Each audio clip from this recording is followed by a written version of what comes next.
You're watching the Picture This Photography podcast, where we cover all things photography. And today we're talking about fair use laws. When are you stealing a photo, or when does it count as your photo being stolen? We're going to go over a recent case where a photographer had his photo stolen, but somehow a judge ruled it legal. And some of these examples are infuriating. Some of them seem reasonable, but either way, you should have a better idea of when you can use a photo publicly, when you cannot, and have to pay for it. And by the end of the video, people are going to be mad. Or confused, or suddenly have a moment of clarity. Who makes this podcast possible, Chelsea? This podcast is sponsored by Squarespace. Whether you need a domain, website, or online store, make your next move with Squarespace. They have beautiful award-winning designer templates, an all-in-one platform, and 24/7 customer support. If you can drag and drop, you can make a Squarespace website. It's just that easy. And you can start your free trial today at squarespace.com/Tony and use the offer code PORTFOLIO to get 10% off your first purchase. Thank you, Squarespace. Thanks, guys. First, let me say this is specifically referring to U.S. law. Other countries have similar structures, but none of them are quite the same. I also want to say that this is never black and white. We're going to outline guidelines that define whether something is considered fair use, whether you can use a picture for free or not. Yeah. And ultimately, it's never that black and white. It comes down to what a court or judge decides. It comes down to whether somebody sues you, because that's how the legal system works. I also want to say we're not lawyers. We've researched this. We have some experience, but yeah, if you're going to get involved in this, if you're going to try to use somebody's picture for free, consult somebody who's a professional. Yeah, get a lawyer. Or don't. It's not my business. You do whatever. First, I've been planning this video for some time, but then this case just came up, so I'm like, now we should jump on it. Now is the time. Russell Brammer took a long exposure of a specific neighborhood in Washington, D.C. And it's a tourist destination. It's someplace people would like to go. And a local music festival decided that they would put that picture on their website. And it's important that you know that they decided to put it on the things to do in the area page. Now, Russell discovered his picture was being used on the site. They had not purchased it. And he contacted them and said, hey, this picture is copyrighted. You aren't allowed to use that picture. The website promptly took it down.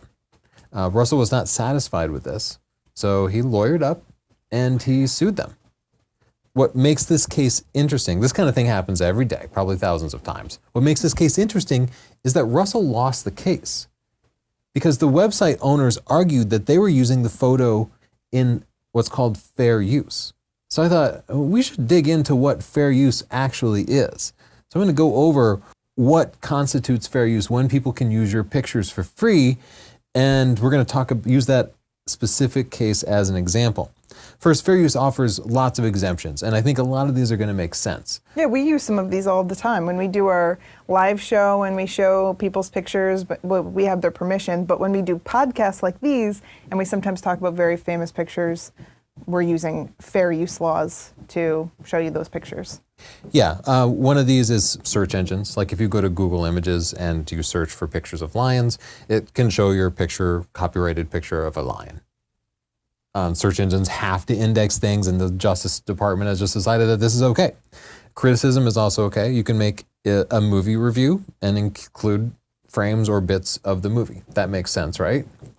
Parody is okay. SNL. Our dog, I'm sorry, the scratching is coming from our dog, and people are always like, why are you holding your puppy in every video? And it's because it's a puppy and it's out of control. No, she only does this here, and it's because she knows we're trying to get perfect sound, and she resents that, right? So Saturday Night Live does a lot of satire. They can use copyrighted and trademark things because the legal system considers parody to be a way like free speech. So therefore, that's an exception. News can often use copyrighted things if the whatever is being talked about if the copyrighted work is what the news is about. Yeah. The news can't take your stock photo and use it in their banner. That's not okay. But if your stock photo was somehow newsworthy, they can talk about it. And then there are exemptions for educational stuff. If somebody is researching how to cure cancer and your photo illustrate some particular thing, they can probably use it under fair use. But like I said, none of this is as black and white as it might seem.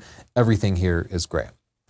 Fair use is defined by 4 separate factors. So let's go over that. The first one is whether the use of it is commercial, nonprofit, or educational. And that's not black and white either. Because, for example, our videos are generally educational, but they could also be considered commercial because they're here on YouTube. We get some amount of advertising from ad revenue. We have a sponsor like Squarespace. Yeah. So things can be educational and commercial. And just because something is commercial doesn't mean fair use doesn't apply. Just because something is nonprofit or educational doesn't mean fair use does apply. It is just one of 4 factors that a judge could consider. Factor number 2 is the nature of the copyrighted work, whether it is a creative piece of work that the artist invented from scratch and made up. That's a stronger case against fair use than if it is a very straightforward picture of the New York City skyline. You know, in the case of a picture of the New York City skyline, the photographer did not make the skyline. They did not invent the skyline. They simply captured something that was there. So it would make it a little more difficult to argue against somebody using your picture as fair use. So as we back up to the first factor, the picture of DC that we talked about being used on that website, would you consider that to be commercial or non-commercial? I would consider that commercial because they were using it to promote a festival, right? Did people have to pay to get into the festival? Yeah, they made money on the festival. So, or at least that was their intention. People are looking at these beautiful pictures of the area that the festival is in, and those are making them want to go to the festival. Yeah, I totally agree, but that is not what the judge said. The judge argued that because that photo was used on a About This Area page, that particular page was non-commercial. So why not just use any crappy picture of that street? Why choose the most aesthetically pleasing one if it doesn't matter, if it does not impact whether or not people buy your tickets? This goes right into factor 2, which is the nature of the copyrighted work. His picture was informational. It did show what that particular part of DC looked like. But at the same time, it was creative. It was a night photo with long exposures and brake lights. The judge had no appreciation for the art of photography. Yeah. Now, most of the buildings and stuff, the photographer did not make those, but he did make creative choices about his composition, the slow shutter speed, and clearly put some extra energy into it. He was not capturing somebody else's work entirely. He was contributing quite a bit of his own creativity. The judge had no appreciation for that. He said the guy's picture was just informational and he hadn't specifically injected his own creativity into it. Whoa. Both those cases, I think, are total BS. Both those arguments. I don't even think he realized how rude he was.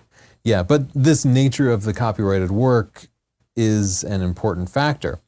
Factor number 3, amount of the work used. So if they had just cropped a small portion of the photo and used that would be different than using the entire photo? That is what the judge deemed. Because they used like almost a panoramic view, like it was... They cropped it, yeah. They cropped the top and bottom. And so he said that they didn't use the entire work because they cropped it a little bit. If you crop somebody's watermark out, is this you not using the amount of the full amount of the work? Who's this judge? The worst judge. I wouldn't say he's the worst, but I think he's a little... You're right. I have not assessed all judges. Uninformed. It's hyperbolic. But generally, this makes sense when you talk about fair use because you want to be able to comment on a movie during the course of a movie review. However, if you did a movie review where you played the entire movie and then afterwards you were like, I really like that movie, 5 stars, and you put that on YouTube, that wouldn't be fair use, right? Because you're using the entire work. Makes sense. But what if I cropped out a little bit of the top and bottom of the movie? It's not black and white, right? Yeah. It is amount of like gray area. Said, so the judge is just going to factor in the amount of the work used. Factor number 4 is the effect on the market for the work. So basically, does this use of the copyrighted image prevent the photographer from making money in the future? Did he have the photos for sale? Yes. He had previously sold the work, and after their use, he continued to sell it at least a couple more times. Okay. But do you think that their use of that on the website impacted his ability to earn money from that picture? No. Yeah. This one I actually agree with. I don't think they cost him any money. But that alone wouldn't be enough for the judge to dismiss the case. Well, but the thing is, if you have a photo like that, there are a limited amount of people that will want to buy it, and they were one of his customers. So they cost him money by not paying for something they should have paid for. You've done a lot of stock photography. How much would a website expect to spend if you were putting a stock photo on a page like that? If he had it up for stock, I mean, he would have only made a few dollars, but I don't understand why they just wouldn't want to be decent and be like, hey, sorry, we didn't know the rules. We'd like to pay you something for them. Yeah, and unfortunately, I don't know the details of how that went down. Obviously, in hindsight, both the photographer and the website owners ended up spending a lot on legal fees because these cases almost never go to court. And there's another podcast you can listen to. If you look through our podcast, you'll see one where $60,000 for a stolen photo, where we ended up suing somebody. And we, defending our own copyright, spent $20,000 on legal fees. And the other side probably spent at least as much. And we did not go to court. So $40,000 combined legal fees probably, and it didn't get into court. So if you get into court, that goes up by several times. Court costs are huge. And so I cannot believe that they went to court. I wonder what their legal fees were. Over a picture in the middle of a page on a website for a music fair. Like, this picture is worth a couple of dollars. So in our podcast, we did kind of suggest that you not get lawyers involved for that reason, but it happens. Yeah, so in this particular example, it's hard to argue that the photographer suffered any damages. But if you published a movie, then and somebody put the entire thing on YouTube and everybody watched it instead of renting it, then it would be really easy to argue some amount of damages. I just want to add as an addendum that I did a reverse image search on this photographer's photo, and I found it all over the place. Everyone steals it?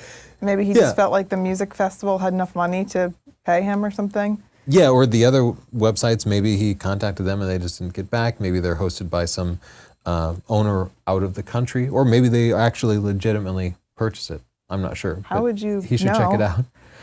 It's difficult, right? Because I know when I do reverse image searches on our pictures, for many of our pictures, they will come up on thousands of websites. And we've sold stock, but I know we haven't sold that many copies. Yeah. But it's kind of impossible for me to determine who legitimate owners are and are not.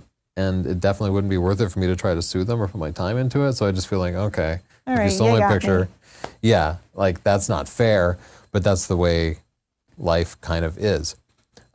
Look, this comedy festival even used his picture, and I don't know if it's legit. We laugh together. And meanwhile, he's like fuming. Maybe, or maybe he actually sold it. It's hard to say. But let's take a minute and talk a little bit about our sponsor, Squarespace. If you would like your own website where you can put up pictures and people will steal them, you can get a Squarespace portfolio like Tony and I did. We both host our photos there. Yes, we have Instagram and Twitter and Facebook and all of those places to put pictures that we like, but you know what? People never get to see our best work because it's always our most recent work. That is, unless they go to our portfolio. You can get your own portfolio for free today if you go to squarespace.com/Tony. And if you like it, you can get 10% off with the coupon code portfolio. And you don't need a credit card or anything. It's not one of those things where they try to trick you into canceling. It's just free. 100% free, and when you don't use it anymore after the 14 days, it just goes away. It's fine. Yeah, thank you, Squarespace. Yeah. So now let's take a look at some criteria that you could use to ask yourself whether or not it's worth suing somebody for. And we'll look at some real examples of cases where people have taken somebody's photograph and we'll find out whether or not they actually got money for it, whether it was fair use or not. Yeah, so my question to the guy that got his picture taken would have been, how much do you think you could have got for it? Because if it was like 200, 500, even 1,000, at that point going to court, completely not worth it. Getting a lawyer, probably not worth it. So that's something that you do have to assess. Yeah, I think even if it were $10,000, $20,000, it'd be like, oh, probably not worth it. But it's probably only a couple of dollars. I just thought I was blown away that he actually sued over that. And ask yourself, how much money have you lost? Yeah. If they've actually devalued your work in some way. And not, because a lot of people don't necessarily have a feel for how weird the legal system is. We have a feeling for justice. We know if somebody steals something that's wrong. Stealing is bad. But so we see somebody that stole our photo and we're like, this is wrong. They owe me. They owe me a lot. But you have to ask yourself, how much have you lost? What was taken out of your pocket? And almost always in these cases, the answer is zero. If somebody steals your photo and sticks it on a website, most common case, you actually haven't lost anything. You haven't made anything. Maybe you deserve something, but the amount you deserve is probably only a couple of dollars. Yeah, that's why it's usually worth it to work it out with the person that took your photo. And I think a lot of people didn't realize when they watched our other podcasts about us suing someone for stealing our photo, it's not like it was the first photo someone stole of ours. Our pictures get stolen all of the time. This particular photo was our book cover, and it was of my face, and it was on a photography product. So it was like a lot of other factors went into that. There actually were damages. It looked like we were endorsing something that we weren't. It was our book cover, so it was potentially causing brand confusion and things. So there was a lot more that went into that I think a lot of people didn't realize. And if you're using somebody's photo, you should ask yourself, will you get sued? Because this oddly is probably the most important question. There are times when you might want to use a photo and you can say, oh, I'm confident that I will not get sued for this. Or you might be using a photo in fair use. You can be 100% sure it's fair use, but you're going to get sued because whoever's photo you're using, they're litigious. Yeah. And if you are going to get sued, then that is probably going to cost you tens of thousands of dollars, even if you're in the right, even if you win the case. So even if you are in fair use, you might often choose not to use that because you're afraid of getting sued, because the legal system kind of sucks that way. It's not fair. It's not fair. Yeah. And on the other side, like we just said, if you're the photographer and somebody's infringed on your copyright, you have to say, is it worth suing? Even if you have been done wrong, do you then want to bring lawyers in to do you more wrong and cost you more money? I think it can be difficult if you're feeling emotional about it, or if you have a strong sense of justice. Like, I have a strong sense of justice, and sometimes I'll take a hit, even if I know I'm not going to come out financially ahead. I mean, that's what I felt about our case. I was like, oh, I'm probably not going to get anything out of this, but I'm not just going to let someone steal with no remorse, so I'm in. Yeah. And other people might feel that way too. Exactly. So let's look at a couple of cases. This is Patrick Carew versus Richard Prince.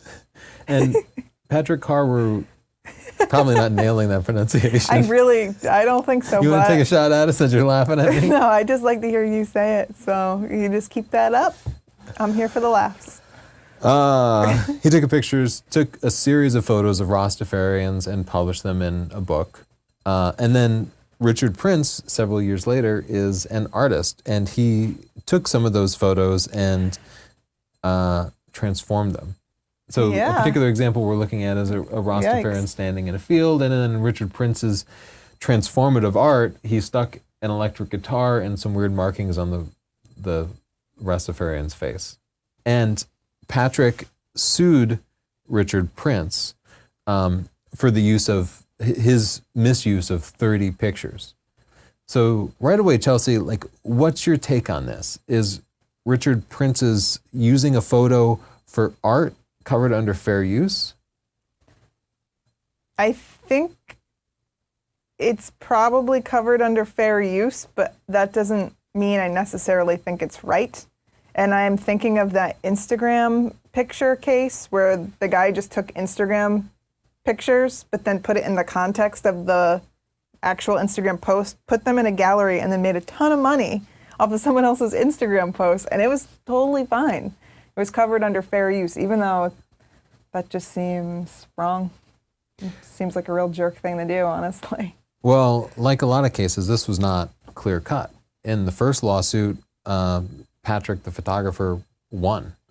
But then they appealed it, and Richard Prince got it overturned for 25 out of the 30 photos, meaning the court decided that on 25 of the 30 photos, Richard's art was transformative enough to constitute fair use. So he said out of 25 of those photos, it was okay that you used Patrick's photo because you did so many changes to it that now it became its own piece of work. And Richard Prince made a lot of money off of these photos, am I right? Yeah, I think they both managed to sell their works for some amount of money. So they already had some financial value. But on 5 of those 30 works, the judge decided that Richard Prince did not transform them enough to constitute fair use. And so that is just one of those cases where you're like, okay, yes, no, even different judges couldn't necessarily agree on it. They ended up settling out of court for the remaining 5 photos. But in a way, we can relate to this as a photographer, because if you take a picture of a statue, which a lot of people do, are you infringing on the copyright of the statue owner? Because some other artist already made something, and now you're making a new piece of art. And generally, we think taking a picture of a statue is okay. Even if you later sell that picture, it's probably okay, as long as it's transformative in some way. Same with the New York City skyline. I mean, architects built the skyline. They built the bridges. They built all the things that made it beautiful. And as the photographer, you show up at the last minute and you take a picture, and then you kind of take credit for it. But really, you only deserve a very small amount of the credit. Well, I took a picture of a sculpture in New London, Connecticut. It's this beautiful whale tail, and it's a fountain. And the artist just contacted me and asked if he could use it on his website because he liked my photo. So I don't think... That's really nice. He could have sued you. You know who's litigious about this is... I wasn't selling it. That's part of it, right? It's non-commercial. Your use is non-commercial. And the artist is nice. You know, it's in a public place. Yeah. I'm not saying he could have sued you and won. I'm saying he could have sued you. So what? In which case People everybody could would sue have me lost. for anything in this country. This is very true. A good example of this is the Eiffel Tower. You can take a picture of the Eiffel Tower. You can sell it. No problem. If you take a picture of the Eiffel Tower at night while the light show is going... No, you're sued. Yeah, You're an artist has automatically created sued. this. They are very litigious. They will seek out photos and videos of this light show, and they will sue you. Of course, it's in a different country, and like I said, this is U.S. law specifically. Chelsea, tell me about this transformative piece of artwork that you made. I'm looking at an osprey who seems to have captured a orca, and the orca is also eating pizza. Yes, this is a piece of artwork that I made, and I thought that it applied to your podcast today. And so taking all of the information that we learned today, I thought maybe we could analyze my artwork and see if it's covered under fair use law. I think a lot of people are chuckling over your use of the word artwork at this point. But actually looking at the last example that we looked at, maybe it's way not that better much than worse. the guitar Rasta guy. Like, that artist didn't even try. This is beautiful. Sorry, artist, but I win. First, I'll bring up that you made this picture as a parody of a photo that a wildlife photographer had captured where I think an eagle was carrying a fox that was carrying a mouse. Yeah, And you're it was like, I can do amazing. this too. So you started from yeah? a place of satire, Sure. which gives you some amount of I protection. always start from a place of satire. Everything you do I is wake up in satirical. the morning and I start from a place of satire. Where did you source the 3 images from? So the osprey picture is a Northrop picture. We can't decide if it's mine or yours. Yeah, but I'm not going to sue you, so. I'm not going to sue you. So I guess we're even on that one. The orca is actually 2 different orca pictures. Oh. And when I search for picture, I go into Google, and then there's this little advanced button, and you click it, and it's like, Labeled for commercial reuse. yeah, it's like, for reuse or reuse with modification or something like that. So I always choose one of those. And that's 2 pictures merged together of a whale. Because I needed the mouth open. Ah. But I also needed water on the back. So these are the things that artists think about, just to give you an inside look of the artist's mind. And tell us about the pizza. The pizza picture is stock photography, and I bought that picture of pizza. Whoa. because I really felt like this person put time into getting this perfect picture of pizza, so I bought that. And then when you bring it all together, it tells a story that no individual picture told on its own. So I think that that's fair. I think it's covered under fair use. Yeah, definitely, especially since the orca pictures were already labeled. Do you think the bird is big or the orca is small? I would really have to ask the artists their intentions, but I guess it is open to I don't explain my interpretation. work. I put it out there. Here's a recent example that I wanted to bring up, but Max Robinson was in the middle of some flooding. He put up a little video on his Twitter. Fox News reached out and said, hey, can we use that video? He said, no, F off. F off. Yeah, which is a strong no. That's a strong no. That's very clear. I think he wasn't a fan of Fox News in particular. And Okay. then very shortly after, Fox News just played the video. Making him a fan for life. So he was enraged. But I wanted to bring it up. This doesn't even fall under fair use because Fox News licensed the video from the Associated Press, and Max had licensed the video to the Associated Press for distribution. So Max actually got paid for it. It was all done legally. But everybody jumped on this in the news and covered it as a violation of copyright, even though Fox News is like, no, there's a paper trail here. Like, we just bought it. I don't know why they didn't back down after Max said Why didn't they just F buy off. it in the first place if they didn't have to ask him? They just wanted it for free? Probably. Yeah, they could have been completely different Wow. producers within Fox who That didn't is talk to shady. each other. But I mean, if you can get something for free, you'd probably rather get it for free, right? Yeah, I'd rather get stuff for free, but I'm not a monster. Have you ever seen a reaction video on YouTube? Oh, yeah. Yeah, you watch those all the time, right? Not all of the time, but the Pewds, I've watched his. Yeah.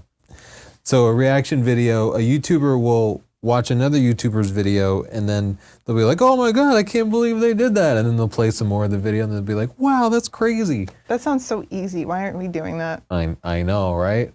So Ethan from H3H3 Productions did a reaction video and the person who made the original video sued them and said, hey, this is copyright violation. You can't just put my video on your channel. He was particularly enraged because Ethan here got way more views than the original video did, which I can understand. That would be a little frustrating. Yeah, it'd be frustrating. More people see your video from somebody else. And Ethan decided to fight it. And they Dang. actually went to court. He also goes to court. He's a man of many hats, you could say. And it was a pretty landmark case because Ethan won. The judge determined that his YouTube reaction video specifically was fair use. But when a judge makes a ruling like that, it in a large way becomes a precedent. And any case that follows that is similar, the lawyers and the judges will look for precedents. And you don't have to decide the exact same way. You can go against precedent. But there's a strong inclination to follow existing judges' precedents, and you kind of have to come up with some justification to go against precedent. When we started all this, we're talking about the case with the photo of DC, where the photographer lost it. And the biggest concern here is that the judge set some kind of precedent. That's what I was thinking too. Shouldn't people be mailing the judge and asking him to reconsider? Oh, they are. There are a lot of lawyers that are very upset by this because of the possible precedent. Now, there's tens of thousands, hundreds of thousands of precedents before this where the photographer won. Yeah. So it is just one of many different precedents. But in this case, you can play a reaction video as long as it's not, you can't just copy somebody's video and put it up. But you can react to it and cut it up and it can probably be okay. But again, it's not black and white. You can't just do the thing where you watch the whole video and then laugh and say it's okay. If you devalue the work too much. We talked a lot about the case where the Australian company stole My face. our photo, your face, and it wouldn't be covered under U.S. fair use anyway because it's from out of the country. That's kind of a big deal. Like other people in other countries can use your photos or not use your photos, but fair use really isn't going to. It depends on come the into it. country. This was Australia, but if it had been China, I would have just been like, there goes my face. Yeah, they're rather difficult. Here's a case where somebody accused us of copyright violation. Oh, yeah. A while back, we did a video talking about, I think it was whether you should watermark your photos. And one of the topics I wanted to address was what happens if somebody steals your photo and then it goes viral. And news photographer Joel Goodman in the UK took a photo that a lot of people will know by the term accidental renaissance. Because this photo got shared like millions of times. And actually, It's great. It's a great photo. It actually spawned the subreddit Accidental Renaissance, where photos have sort of a Renaissance-y feeling, but it wasn't intended that way. And so we talked about it. Joel was very upset that his photo had gone viral and he hadn't gotten any credit or money for it. And so Joel found out that we had used his photo, and he actually reached out to us and seemed kind of like an irritated way because one more person using his photo, I can kind of get it. I get it. That's frustrating. And I came back to Joel and I explained to him that, hey, like my take on this is that it is fair use. We were making educational content. We weren't taking credit for his work. We were making a video about his photo. Yeah. While giving him full credit or anything. And he obviously didn't pursue it. Like he didn't sue us about it. But in this case, I think we were using this in fair use, and I guess Joel must have thought that too because he didn't pursue it legally. We can't speak for Joel, but... Yeah. Anyway, he didn't go after it, and I feel like it was fair use. Just another example, we did a history of Ansel Adams, a podcast that you should go back and listen to because our old podcasts are great too. And we, of course, showed Ansel Adams photos and talked about the different techniques. Now, if I were to make a calendar and put Ansel Adams photos in there, that would not be fair use. But if I show Ansel Adams photos and talk about his techniques in life and composition, that's pretty much educational. It is not really devaluing his work. Like, I don't think it would stop anybody from buying Ansel Adams photos because I talked about it. So probably fair. If anything, it was a free plug for Ansel, and I'm just kidding. Yeah, shout out to Ansel. Don't be mad. Don't be mad. The last example, in that lawsuit case that we've been talking about, the podcast that we did, I used a single slide that was a still frame from the show Breaking Bad, showing Saul Goodman's license plate, which says "Lawyer Up." Lawyer Up. What do you think? A lot of people thought this was really ironic because this company in Australia stole our photo, and then I stole this frame from Breaking Bad. What's wrong with me? I think that you're going to jail, and you're a bad person. So that's just one woman's opinion. My take is that it was fair use. Factor one, we were making an educational video. Again, that doesn't mean it's automatically fair use, but it is one of the factors to consider. I did not publish the entire 6 seasons of Breaking Bad, or however many seasons there are. I published a single frame. It didn't devalue the work. It was a small part of it. And I was using it specifically because I wanted to conjure images of the lawyer Saul Goodman, this character that I knew people would be familiar with. He's kind of sleazy, and I wanted them to feel like, oh, lawyers, right? So I don't know that you're take. helping your case. Yeah, they probably wouldn't love that. But that is my take on why it would be fair use. Now, that doesn't automatically win me anything. And if Vince Gilligan would decide to sue me, I would definitely be screwed whether I was in the right or not, because I wouldn't be able to afford to fight him. But at the same time, Vince Gilligan isn't going to sue me because it didn't cost him anything. You hear that, Vince? Sounds like a challenge to me. Okay, that wraps it up.